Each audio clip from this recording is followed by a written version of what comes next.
Kalaupun saya kalah dalam hubungan ini, paling tidak saya tidak menyesal. Karena saya sudah sekuat ini bertahan dalam hubungan. Semoga di hubunganmu selanjutnya, kamu bisa lebih dewasa untuk menghargai hubunganmu.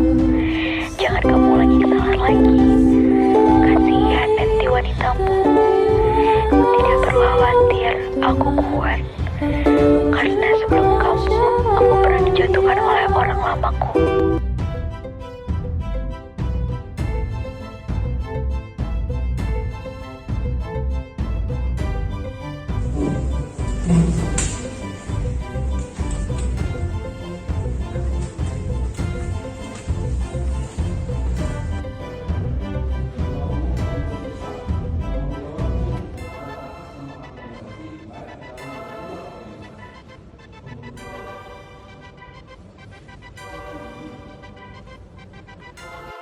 Ini ya, memang saat ini sudah masuk sanksi kualifikasinya sebagai korban, bukan lagi sebagai pelapor.